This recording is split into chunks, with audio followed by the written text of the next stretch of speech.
YouTube అమ్మాలారా, ఈ వీడియోలో మనం సత్యహరిశ్చంద్ర నాటకంలో కొన్ని పద్యాలకు స్వరాలు అందించడం జరిగింది. ఇదివరకు గాత్రంతో ఈ భక్తియోగ పదన్యాస అనే పద్యం తరగా స్వరాలు గాత్రంతో మీకు వివరించాను. ఈ వీడియోలో హార్మోనియంపై ఎలా సాధన చేయాలని నేర్చుకుందాము. మీరు కొత్తగా హార్మోనియం నేర్చుకోవాలనుకునే వాళ్ళు సరిగమల మీద మీకు కొంత అవగాహన ఉంటే మీరు ఈ 5 పద్యాలకు స్వరాలు ఉన్నాయి పుస్తకం, అలాగే ఒక 26 రాగాల వరకు రాగ సంచారం గమకాలు అనే పుస్తకం కూడా తయారు చేయడం జరిగింది. ఈ 2 పుస్తకాలు మీరు పోర్టల్ ద్వారా తెప్పించుకొని సాధన చేయడానికి అనుకూలంగా ఉంటాయి. ఎంతోమంది అభిమానులు కూడా అలాగే పోర్టల్ ద్వారా తెప్పించుకొని సాధన చేస్తున్నారు. ఇవి కావాలనుకుంటే 9849596060 నెంబర్ కాంటాక్ట్ చేయండి. మనం వీడియోలోకి వెళ్దాం. ముందు మీకు పద్యం పాడి వినిపిస్తాను, తర్వాత స్వరాలు హార్మోనియంపై ఎలా సాధన చేయాలి నేర్పిస్తాను. మనం ఇదివరకు చెప్పుకున్నాము. ఈ పద్యం రాగం పేరంటే కొంతమంది అభిమానులు గురువుగారు BM+ కదండి అంటారు. కానీ BM+ కనుక ఆ ఛాయలు ఇందులో కలిసినప్పుడు కూడా మనం ఈ రాగం పేరేంటి ఉదయ రవిచంద్రిక అని చెప్పి మనం చెప్పుకోవాలి.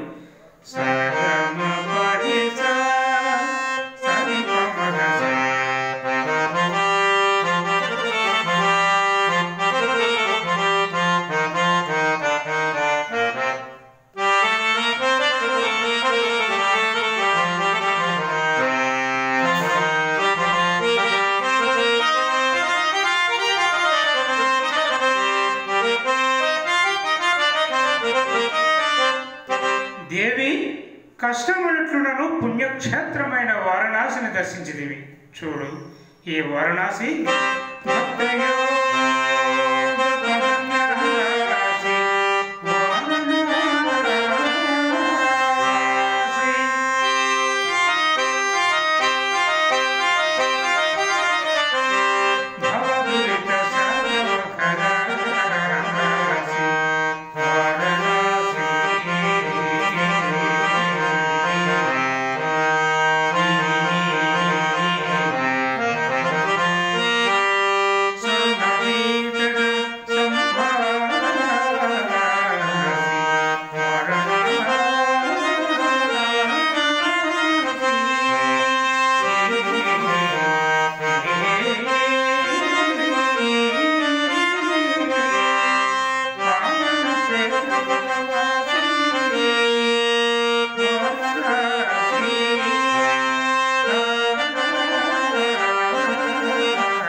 గమకాలు మీకు తెలిసినవి కాబట్టి ఇప్పుడు మన స్వరాల్లోకి వెళ్తాం అనమాట.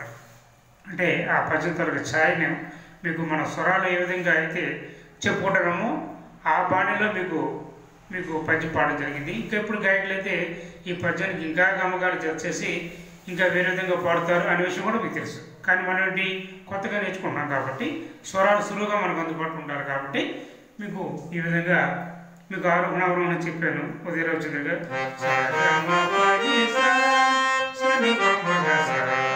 అయితే ఈ ఉదయ చంద్రిక రాగంతో స్వరాలు మనం శుద్ధ ధన్యాసి కూడా ఉపయోగిస్తాము.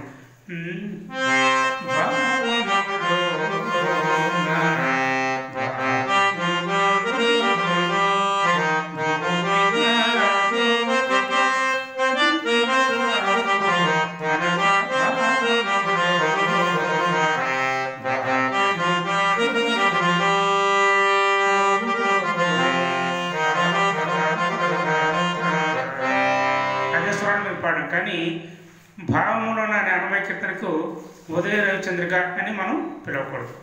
అలాగే భక్తి యోగ పదన్యాసి అనే పద్యానికి శుద్ధ ధన్యాసి అని కూడా అనకూడతాను. ఎందుకంటే మన పెద్దలు మనకి ఏ విధంగా, ఎందుకంటే వాళ్ళు ఎంతో కష్టపడి పరిశోధన చేసి వాళ్ళు మనకు అందించిన ఇది ఒక విజ్ఞానం అన్నమాట. ఇది ఒక శాస్త్రం, సంగీత శాస్త్రం. కాబట్టి వారు ఏ విధంగా అయితే మనకు సూచనలు ఇచ్చారో, ఆ రాగాలకి ఏ పేర్లు పెట్టారు, ఏ కీర్తనకి ఏ రాగం పేరు వాడాలి, ఏ పద్యానికి ఎటువంటి రాగం పేరు వాడాలని వాళ్ళు మనకి కొన్ని సూచనలు సలహాలు చేసి ఇచ్చారు. కాబట్టి మనం కూడా వాటిని ఫాలో అవుతాం. కాబట్టి భావములోన అని అన్వయ కీర్తన అని చెప్పుకుంటే శుద్ధ సన్యాసం చెప్పుకుంటాం. అదే భక్తి యోగ పదన్యాసి పద్యం రాగం ఉంటే ఉదయ రవిచంద్రుని చెప్పుకుంటాం. అయితే ఇప్పుడు మనం ఓపెనింగ్ కూడా చెప్పుకున్నాం కదా, అంటే హరిశ్చంద్ర వేదిక మీదకి వచ్చేటప్పుడు హార్మోనియం ఆ వాద్య కళాకారుడు అని చెప్పిట్టు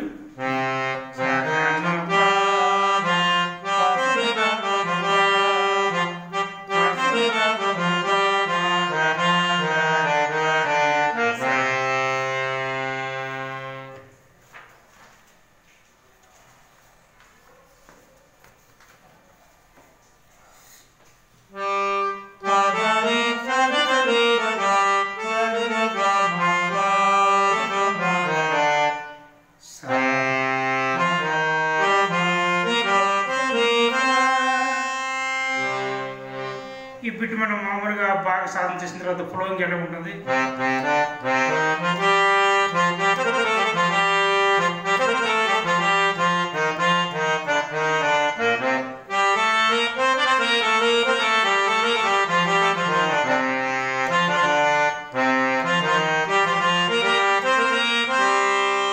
అది మనం ఫ్లోయింగ్లో చూపిస్తాం అన్నమాట. తర్వాత ఇక్కడ డైలాగ్, దేవి కష్టములు ఎట్లున్నాను, పుణ్యక్షేత్రమైన వారణాసిని దర్శించింది చూడు ఈ వారణాసి అన్నప్పుడు మళ్ళీ బిట్ ఉంటుంది.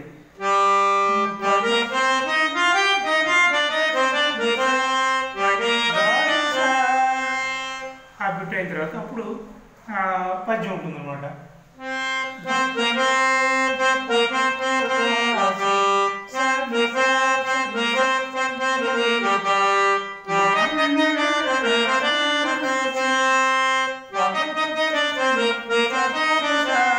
ఇక్కడ బిట్టు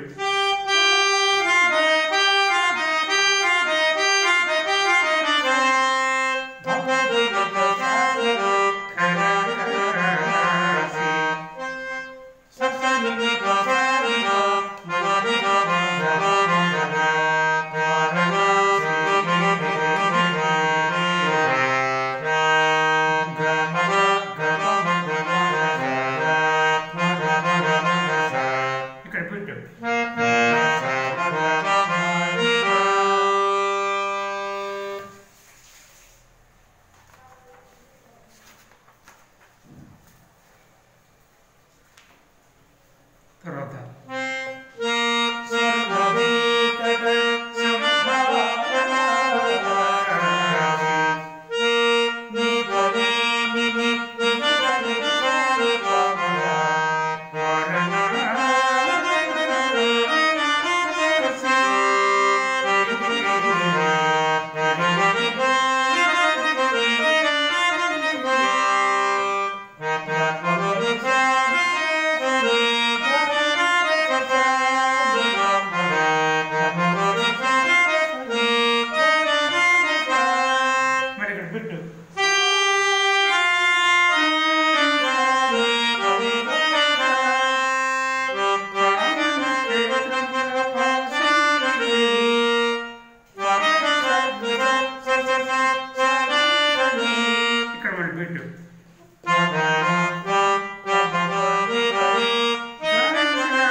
అని చూడు రావాలంటే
ఉంటుంది కదా అదనమాట. అది ఎలాగంటే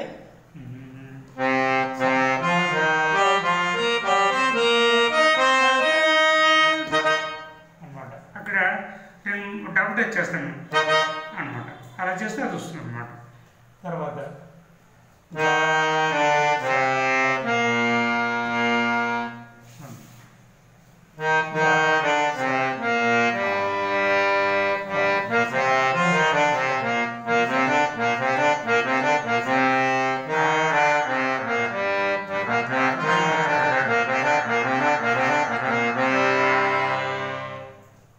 ఈ గమకాన్ని మనకి మరి సీనియర్ డి సుబ్బారావు గారు మహానుభావులు ఆయన అందించారు.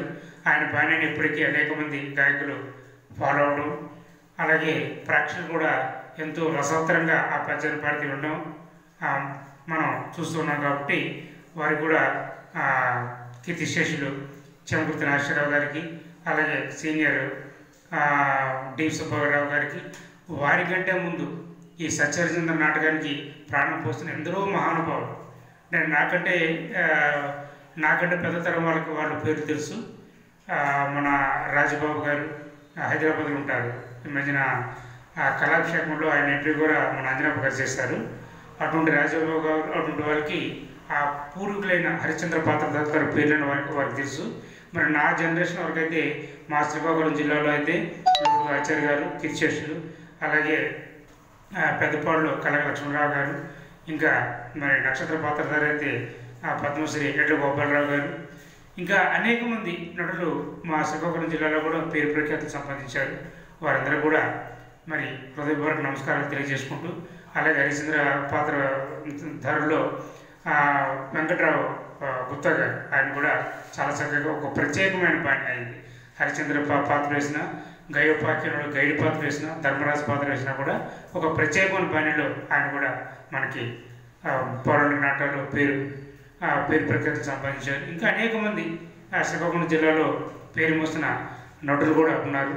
ఇటు హరిశ్చంద్ర పాత్రధారులు, అటు నక్షత్ర పాత్రధారులు, అలాగే చంద్రమతి పాత్రధారులు, మహిళ కళాకారులు కూడా అనేక మంది ఉన్నారు. వారందరూ కూడా హృదయపూర్వక నమస్కారాలు తెలియజేసుకుంటూ, ఇంకా రాబోయే తరాలకు కూడా ఈ తెలుగు పద్యాలకి ఉండే ఈ ప్రత్యేకత వీటిని మీరు అందించాలనే ఉద్దేశంతో ఈ వీడియోలు నేను అందిస్తున్నాను.